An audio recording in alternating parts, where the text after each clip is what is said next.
তৃণমূলের স্বীকৃতি বাতিল করুক এবার কমিশন, এমনই বললেন আজ কেন্দ্রীয় শিক্ষা প্রতিমন্ত্রী সুকান্ত মজুমদার।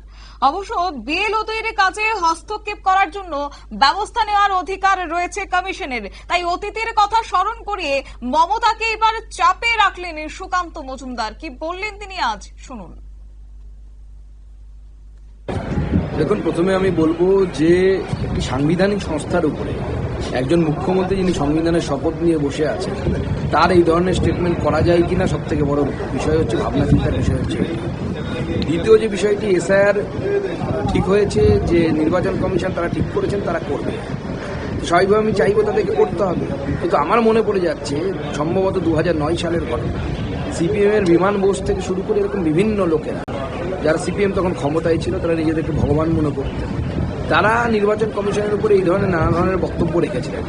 সেই সময় কেন্দ্রীয় নির্বাচন কমিশন একটা নোটিশ করেছিল সিপিএম এর অল ইন্ডিয়া জেনারেল সেক্রেটারিকে যে আপনার বেঙ্গল চ্যাপ্টার এই ধরনের শব্দ বা কোশ্চেন ব্যবহার প্রশ্ন তোলা হচ্ছে নির্বাচন কমিশন সম্পর্কে, তো কেন আপনাদের দলের অ্যাফিলিয়েশন বাতিল করা হবে না, এই বিষয়ে আপনাদের জবাব দিন। এবং এটা একটি বাংলার বড় পত্রিকাতে বিমানের জরুরি অবতরণ বলে খবরও হয়েছিল পরের দিন, কারণ বিমান বসু তখন গলাটা স্তব্ধ হয়ে গেছিল। আমার মনে হয় এই ধরনের একটা কড়া পদক্ষেপ নির্বাচন কমিশনের তরফ থেকে তৃণমূল কংগ্রেসের বিরুদ্ধে হওয়া প্রয়োজন এবং মমতা বন্দ্যোপাধ্যায়ের বিরুদ্ধে হওয়া প্রয়োজন। এবং মমতা বন্দ্যোপাধ্যায়কে রাজনীতি থেকে ডিবার করা উচিত, সাংবিধানিক সংস্থার উপরে এই ধরনের মন্তব্য করা যায়। সুকান্ত মজুমদারের বক্তব্য আপনারা শুনলেন। অর্থাৎ এসআইআর ইস্যুতে একদিকে যখন তৃণমূলের বিক্ষোভ প্রদর্শন, ঠিক তার পাল্টা কটাক্ষ করতে ছাড়েননি আজ সুকান্ত মজুমদার।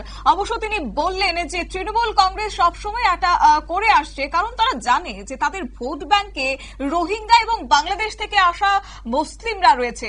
এবং তিনি বলেন এও যে আমার মনে হয় নির্বাচন কমিশনের এটা লক্ষ্য রাখা উচিত, কারণ এর আগেও যখন সিপিএম ক্ষমতায় ছিল তারাও নির্বাচন কমিশন সম্পর্কে প্রশ্ন তুলেছিল।